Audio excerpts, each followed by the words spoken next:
Presenting Orson Welles as the Third Man.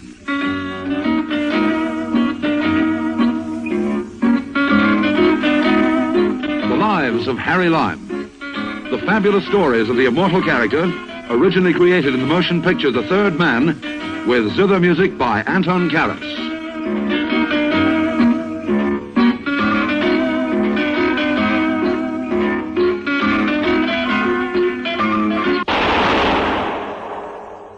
That was the shot that killed Harry Lime. He died in a sewer beneath Vienna, as those of you know who saw the movie The Third Man. Yes, that was the end of Harry Lime. But it was not the beginning. Harry Lime had many lives, and I can recount all of them. How do I know? Very simple. Because my name is Harry Lime.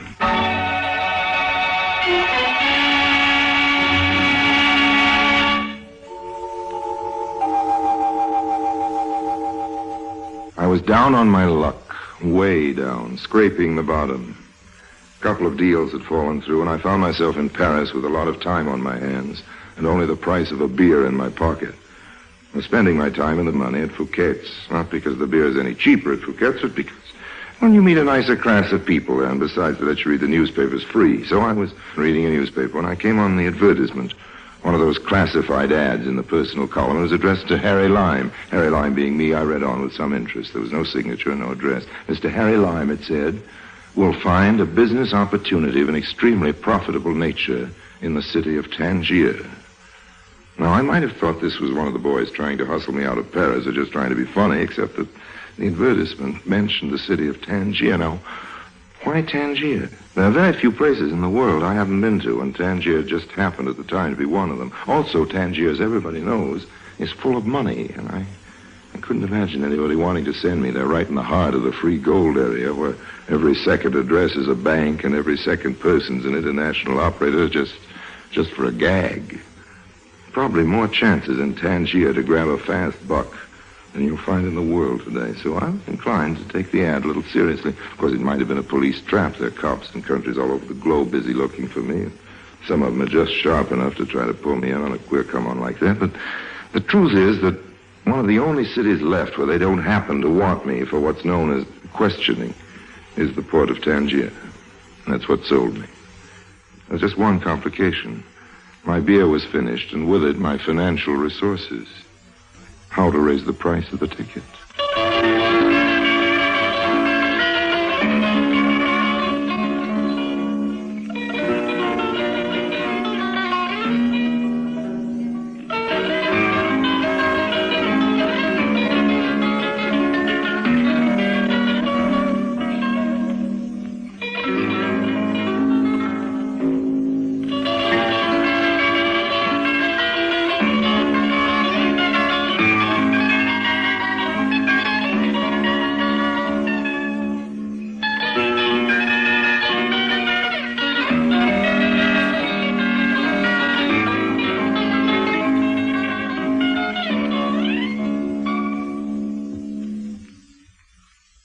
And now, Orson Welles as Harry Lime, the Third Man, in today's story, Ticket to Tangier.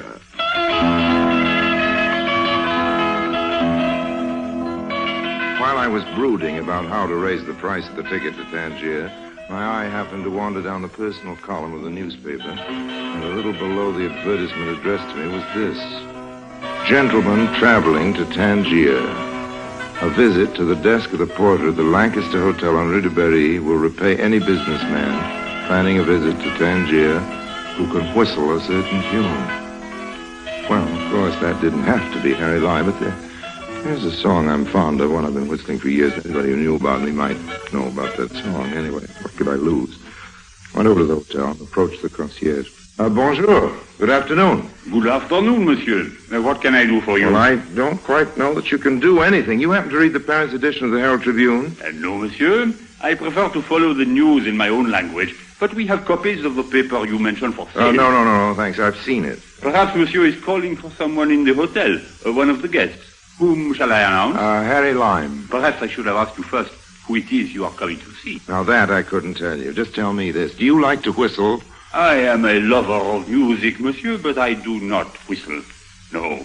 As a young lad, however, in the orchestra of my school, I was considered quite proficient on the bassoon. Well, try this on your bassoon. Ah, yes, of course. I have something for you, Mr. Lime. Here. Oh, thanks. Thanks very much. Yes, it's addressed to me, all right, but that's all there is in the envelope, just my name. I wonder, would it be asking too much if I asked you to tell me who this is from? Monsieur, it would be asking too much. Oh, okay, old man. Thanks, anyway. I wish I could give you something for your trouble, but I forgot my wallet this morning. That was anticipated, monsieur. What do you mean? Everything, monsieur, has been taken care of. Everything? Yes, monsieur. That is the word, I believe. Everything. In the envelope was an airline ticket for Tangier, 50,000 francs in nice fresh notes, and the following letter. My dear Mr. Lime, when you arrive in Tangier, go immediately to the El Mirador Hotel, where a suite is reserved for you. After you've dined, go to a cabaret called the Kabbalah. Wait there for instructions. Excuse me, monsieur Lime. Oh, yes, porter. Is anything wrong? Nothing is wrong, monsieur, but it is 2:45, and your plane leaves early at 3:15. Oh, okay, old man, okay. I'm on my way. Just call me a cab, would you please? No need for that, monsieur. A limousine has been ordered for you. It is waiting at the door.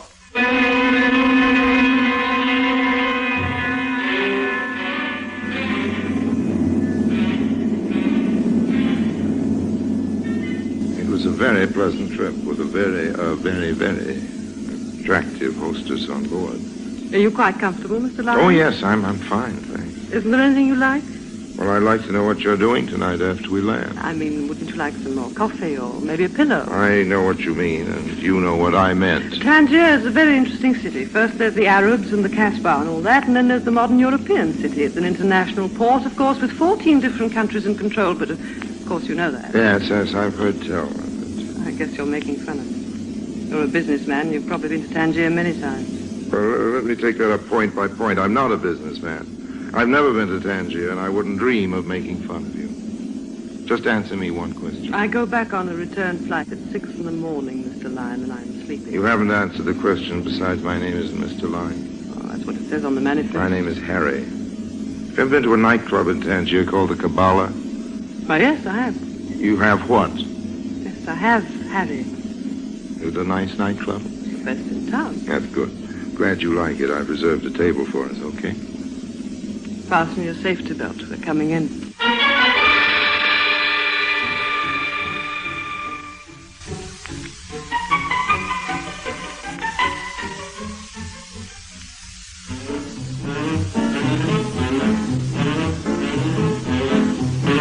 You know something? What? You're one of the few girls outside of Havana I ever danced with who knows anything at all about the rumba. I learned it in Havana. That almost explains it. What do you mean, almost? Okay, you learned to dance in Havana, and so do lots of other people. Okay, you're a hostess on an airline. You're very good-looking, and there are lots of good-looking hostesses that dance the rumba, but they don't dance that well. And none of them are this beautiful. No, I don't know what I mean by almost, but really, you're almost too good to be true. No, I'm not so good. That's good. You don't even know my name. Yes, I do. I have a sign on the door of the cockpit, the plane that says Captain T.R. Stevenson, co-pilot J. O'Brady, air hostess P. Smith. So that's your name, isn't it? P. Smith. May I call you P? P is for Patsy. Okay, we'll settle for that. Shall we sit down? That champagne ought to be cold enough by now. It's awfully close in here. Why don't we forget the champagne and take a walk outside? Oh, wonderful. I'll just pay the check. Don't bother. It's been taken care of. What do you mean? The check has been paid. Now, look here, old girl. We can't have that. You're my guest, remember. Besides, I'm the male in the party, and I have my pride. I'm sorry, Harry. It's all taken care of. Come on. Good night, mademoiselle. Good night. Good night, monsieur. Good night. Good night. Patsy, I'm going to take something back. What's that, Harry? One little word. What's the word? Almost. I don't understand you.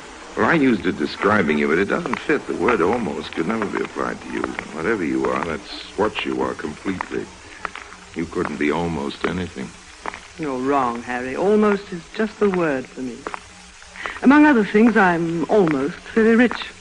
It must be if you treat all your boyfriends to champagne. You're a special case. We won't argue about that, Patsy. I'm a special case, but what's an airline hostess get paid? Enough to treat her boyfriends to champagne, even the special cases like me? No, Patsy, it doesn't make sense. You say you're rich. I said I'm almost rich. Well, then you must be almost stupid. What do you mean? Well, if I was almost rich, I wouldn't be working for my living at all. I wouldn't be found on an airplane unless I wanted to get someplace. I said I was almost rich, Harry, and that's what I meant. That doesn't mean I've little money or enough money. It means I have to work for my living.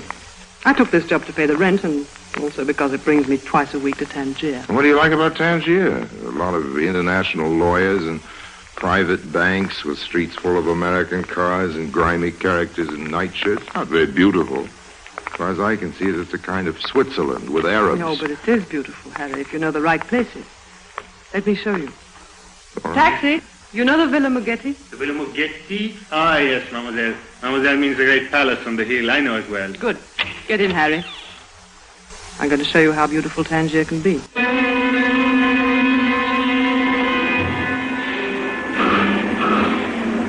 cab twisted and turned its tortuous way through the native quarter, and then pretty soon we were out in the country. We were climbing steadily, I noticed, and passing beautiful villas, homes of rich expatriates who come to live in this strange little international settlement of Tangier, where you don't even have to register with your consulate, and nobody pays any income taxes at all.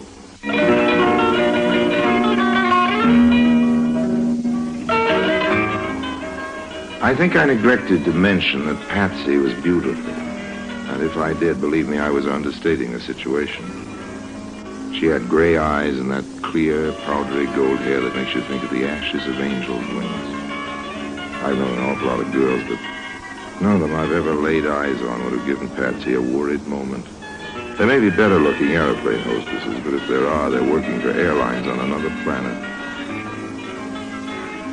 As we climbed up the moon-bright hills of Tangier, I forgot completely the strange business which had brought me there.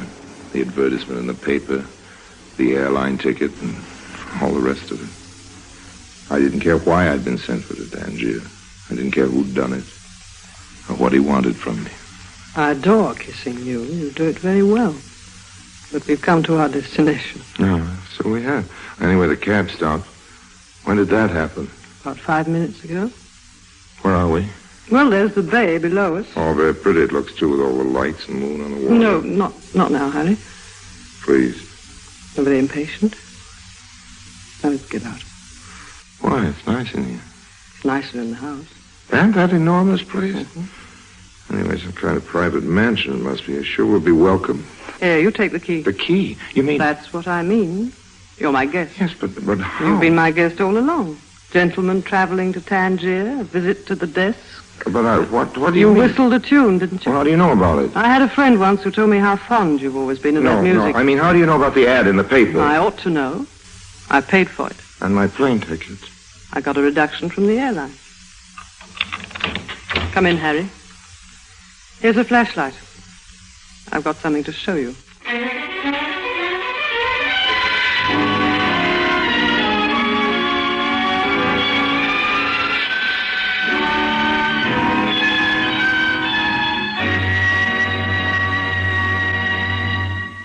Orson Welles returns in just a moment as the third man.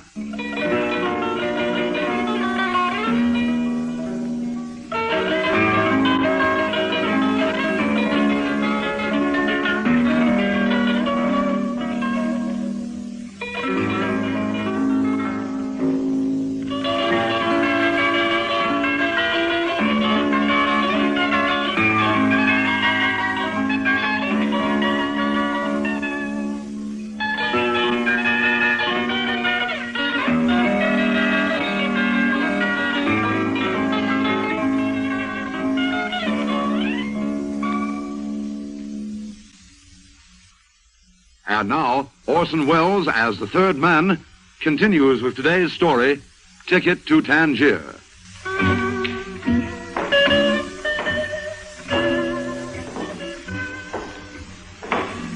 I followed Patsy into the house. It was a huge place, full of heavy chandeliers and pompous furniture, most of which were pretty spooky looking because they were covered with dust cloths. Obviously, the place hadn't been lived in for many months, but who was it who had lived here? Who was it that built this unlikely palace on a hill overlooking the harbor of Tangier? Above all, why had I been brought here?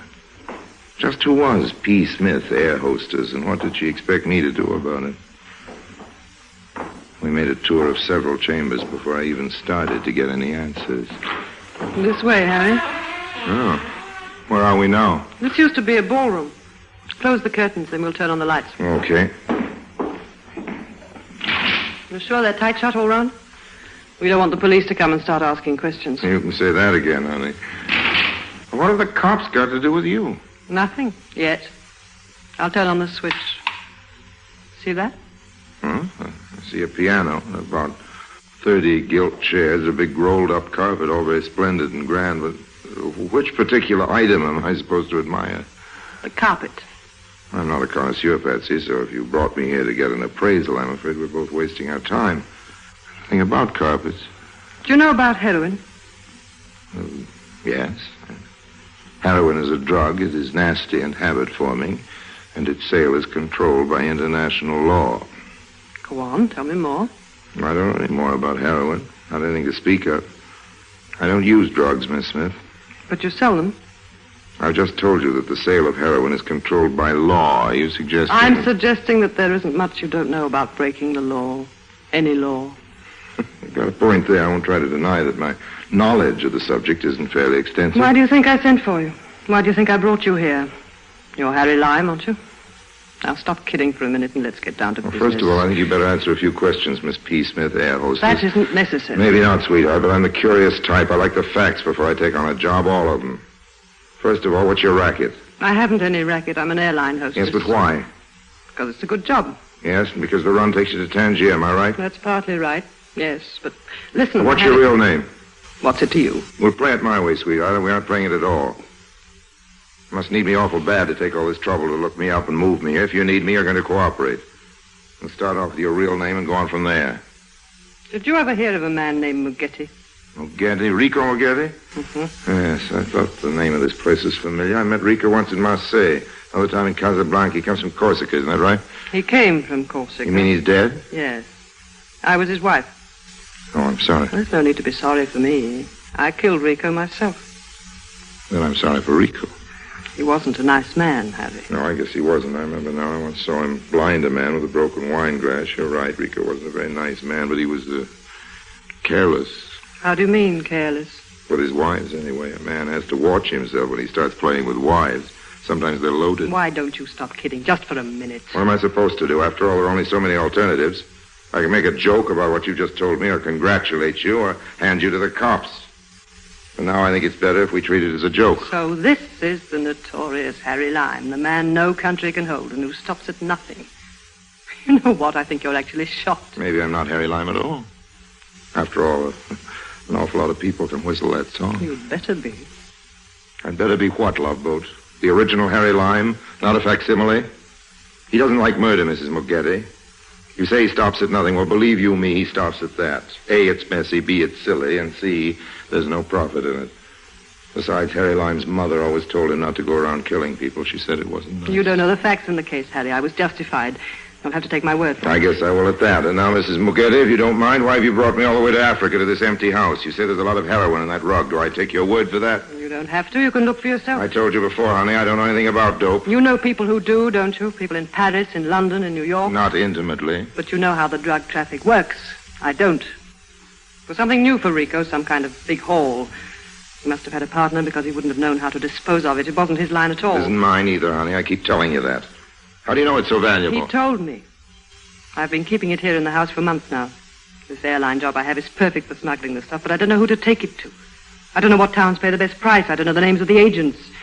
Rico kept me away from that kind of thing. All I can remember was hearing him talk about you. You've got to help me, Harry. What about the police? They don't know it's here. I don't think they even know about the house. At least there isn't anything against him in Tangier. I mean about you, Love Boat. You killed him, didn't you? How do the cops feel about that? They don't suspect me. There's no reason why they should. I had a good alibi. I wasn't even in town. Just tell me how you did that sometime. So you can blackmail me? No, thanks, Harry.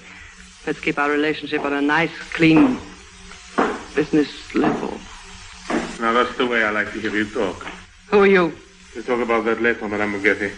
Now I think it would be easier all round if you and Mr. Lime put your hands in the air. Not too high. Just shoulder level, huh? Right. This is a very efficient gun I'm holding. And I have a good mouth. How did you get in? I hate to tell you, Madame Mugetti, the explanation is so banal. Through the door. You left it open. Now then, where's the heroin? Just a minute. Yes, Mr. Lime? You seem to know my name, monsieur, but I'm afraid you have the advantage. It doesn't matter. I was, shall we say, a business associate of this widowed lady's husband. Okay, don't tell me. Let me guess. You began in Indochina. You served 3 years in a penal colony, Brazil. They used to call you the doctor, am I right? I have a doctor's degree. Dr. Bessie, that's your name? What a detective you would make, Mr. I have a good memory, Dr. Bessie, and I'm a professional collector of information. You will find the heroin in the piano. In the piano? Yeah. This is probably a trick, Mr. Lime. Suppose you go to the piano and extract the heroin yourself. Don't be silly, old man. It would be very simple for me to extract a revolver from the piano, and I think it would be unpleasant for both of us if there was any shooting. There must be police in the neighborhood. I'd much prefer you to find your dope and leave quietly. I'm a peace-loving man. Very well. I'll look for myself. I'm keeping my eye on you, Lime. Now then. Wait a minute. There is nothing here. What have you... Put up your hands, Bessie. I'm warning you. I'll shoot if you don't. What you did? Well, very quick, I must say. Congratulations. Strange. He said he was a good shot. Must have been boasting. He should have kept his eyes on both of us, and nobody could do that. Is he dead? I wouldn't know, Mrs. Mugetti. I haven't asked him. He looks that way. Have you any plans? Yes, we better get out of here. Now, isn't that funny? That's just what I was going to suggest. Take the heroin. You can carry it just as it is in the rug. No, thanks. I have a bad back, and I hate to stoop over. Why don't we just leave it where it is? Let the cops find it and give up $100,000 worth of dough, you crazy? Not crazy enough to argue with you as long as you're holding that gun, Patsy, but... What's that? Well, what do you think? Maybe it's the police. Either that or it's New Year's Eve. Douse the lights on it. Right. Okay, and now? That's much better. Why, you... We've got darkness, and I've got the gun. Give it back to me. You're too impulsive for firearms, Mrs. Mugetti. I'm keeping the gun. The cops. Sure, it's They're the here. cops. Your husband built a nice big house, but it's getting a bit overcrowded. If you don't mind the suggestion, I think we better scram just 2 feet ahead of me, Mrs. Mugetti, and don't try anything funny. You Keep dirty... your seatbelt fastened. We're coming in.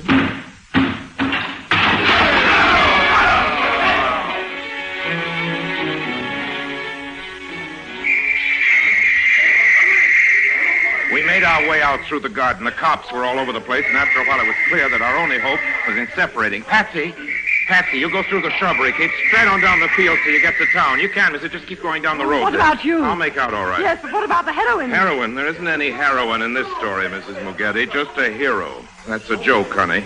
You can laugh at it later when you catch your plane to Dakar.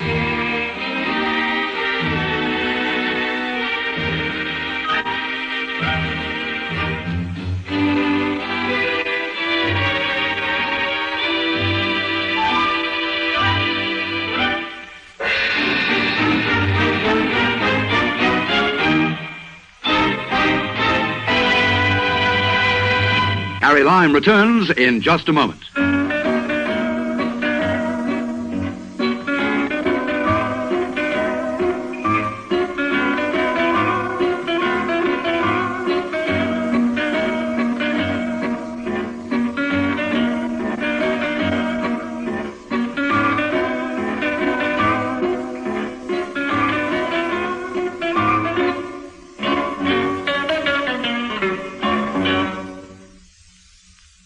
And now, Harry Lime. Of course, they got her. I took her off the plane on the return round to Paris. Somebody tipped off the police about that murder. It's what you might call the wages of Lime. It's another joke, but you don't have to laugh at it. I'll do the laughing. You see, what Patsy didn't know was that I had picked up the rug in the darkness and hid it under a bush just outside the window. I came back later and collected it. Of course, the word was out about Rico's big consignment, and didn't have any trouble getting a good price in Marseille the next week. But honestly, I don't approve of drugs. That's why I threw the original stuff into the Bay of Tangier and delivered to the gangsters 7 nicely wrapped packages of confectioner's sugar. They tell me you can get the habit for sugar, too, but my conscience is clear, all except for one thing, that little prayer rug it was wrapped in. I know it didn't belong to me, but it looks very nice here in front of the tea table, don't you think so? Will you have milk or lemon with your tea? And how much sugar? This is the very best brand, you know. A syndicate of desperate gangsters paid me $50,000 for only 7 packages of the same quality.